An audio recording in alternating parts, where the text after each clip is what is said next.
Salut! Eh bien, sur cette vidéo rechercher un financement, il y a plein de choses à dire. Eh bien, on y va. Sur le financement d'un club de fitness, en franchise, il y a plusieurs types d'investissements à réaliser. Dans cette vidéo, on va s'y attacher. On va s'attacher à les définir et à voir comment on va aller chercher ces financements. Et on va s'attacher à définir le rôle du franchiseur là-dedans. Alors, premièrement, quel type d'investissement pour un club de fitness? Pour commencer, des investissements dits corporels. Ce sont des investissements qui ont une valeur matérielle, qui ont une existence matérielle plutôt, comme les travaux d'agencement, les sols, les murs, l'électricité, la climatisation, la ventilation, pour que le club soit aux normes établissement recevant du public, classe 5, X. Deuxième investissement corporel, les équipements fitness légers, les équipements de cours collectifs notamment, hors machines lourdes. Je reviendrai sur les équipements de fitness lourds, les tapis, les appareils de musculation, qui font l'objet d'un module spécialisé, puisque en fait, ce ne sont pas des investissements, c'est plutôt de la location. Tout ce qui est aussi vidéosurveillance et alarme, donc alarme intrusion et incendie notamment, tout ce qui concerne le contrôle d'accès, le sas d'entrée, la badgeuse, les logiciels de gestion de clientèle. Autre investissement corporel, le mobilier, c'est-à-dire la banque d'accueil, bureaux, armoires, chaises, casiers pour les adhérents. Et enfin, tout ce qui concerne la bureautique, l'informatique et autres consommables. Voilà donc pour les investissements corporels qui ont une existence matérielle.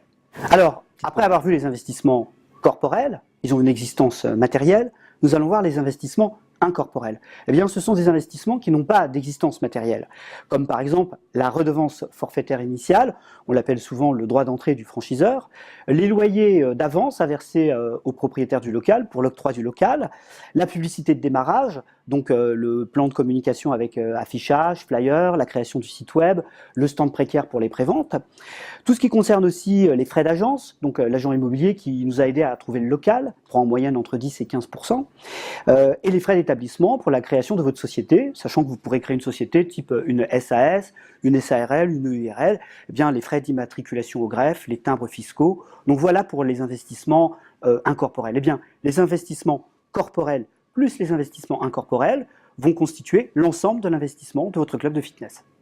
On va parler des sources de financement. Alors, les sources de financement, il y en a 4 principales. Première source de financement, votre apport. 20 à 30% de l'investissement total, c'est un bon montant d'apport. L'apport, c'est des sommes en numéraire sur un ou plusieurs comptes dont vous disposez, en fait, avec vos associés, si vous avez des associés. Deuxième source de financement, les emprunts bancaires. Ce sont des emprunts à moyen terme, en général sur 7 ans, avec un taux fixe. Les prêts d'honneur sont aussi une troisième source de financement. Ce sont des prêts qui sont accordés à un porteur de projet, remboursables sur 3 ans à taux zéro. Et puis enfin, dernière source de financement, on essaye de l'utiliser le moins possible, c'est le découvert autorisé par la banque, c'est-à-dire entre 5 et 15 000 euros selon les instituts bancaires. Donc voilà pour les sources de financement. Alors on a vu les investissements corporels, les investissements incorporels, les sources de financement. Bien maintenant, comment aller rechercher ce financement? Alors il y a une méthodologie qui est très simple, en plusieurs étapes. D'abord, faut constituer un dossier complet. Je vous renvoie vers le clip numéro 4, où je vous expliquais comment monter un dossier de franchise complet. Deuxième étape, repérage des agences bancaires locales. Il faut savoir que sur un rayon de 0 à 5 km, vous allez repérer une dizaine d'agences bancaires qui vont en fait être vos partenaires pour le financement du projet. Une fois que vous avez repéré une dizaine d'agences bancaires locales, vous allez préparer le face-à-face. On va le faire ensemble, on va faire une sorte de jeu de rôle où en fait on va simuler le questionnement du banquier et mesurer votre aptitude à répondre et à présenter le plus simplement et le plus efficacement possible votre projet. Voilà, ça c'est une préparation qui est très importante. Alors une fois que le face-à-face est prêt, on arrive dans la prise de rendez-vous. Donc vous allez prendre votre téléphone et vous allez appeler chacune des agences que vous avez repérées et vous allez prendre rendez-vous avec des agents bancaires. Je vous conseille de prendre rendez-vous avec plutôt des chargés de clientèle professionnels parce que les chargés de clientèle particuliers ne sont pas vraiment habilités à regarder ce type de dossier. Alors quand le rendez-vous est pris en agence, faut honorer le rendez-vous, il faut se rendre en agence pour présenter le projet. La plupart du temps, vous y allez seul. Pourquoi? Parce que le franchiseur n'est pas invité à ce rendez-vous, la plupart du temps, les banquiers préférant recevoir les porteurs de projets seuls. Là, il s'agit de bien présenter votre projet efficacement en connaissant en détail toutes les facettes de votre projet.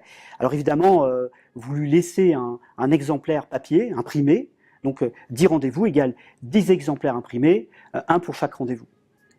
La présentation du projet est suivie généralement par un suivi de la décision, puisque nous relançons entre 8 et 15 jours après je dirais le rendez-vous, le chargé de clientèle, de façon à obtenir sa réponse. Sachez que les banques répondent en moyenne dans les 20 jours, et les bonnes nouvelles sont souvent très rapides, elles arrivent dans les 10 jours. Donc voilà pour la recherche de financement. Hein. On constitue un dossier complet, on repère les agences bancaires locales, on prépare le face-à-face, on prend les rendez-vous, on assure les rendez-vous, on présente le projet et on suit la décision. Voilà. Quel est le rôle du franchiseur dans tout ça? Bien, dans la recherche de financement, le franchiseur a 3 rôles, on va dire. Le premier rôle, c'est de préparer le franchisé à l'entretien banque. C'est-à-dire que le rôle du franchiseur, c'est de rassurer le franchisé, l'aider à obtenir le bon discours, l'aider à s'approprier le dossier pour avoir un entretien et un face-à-face percutant.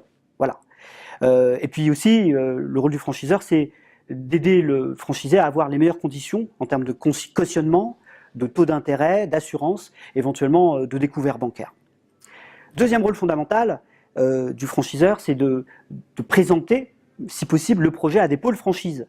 C'est-à-dire que le franchiseur peut, en amont, présenter le dossier à un pôle franchise d'une banque, de façon à ce qu'en aval, la banque puisse répondre de façon locale. Troisième rôle, le rôle informatif du franchiseur. Il arrive que certaines banques appellent le franchiseur pour poser des questions sur le projet, sur des points de détail qui ont été mal explicités par le franchisé durant l'entretien. Donc voilà, cette petite vidéo est terminée. C'était sur la recherche de financement. Je vous donne rendez-vous lors d'une prochaine vidéo. Nous parlerons de l'aménagement du club, je crois. Je vous dis à très bientôt sur Défi TV.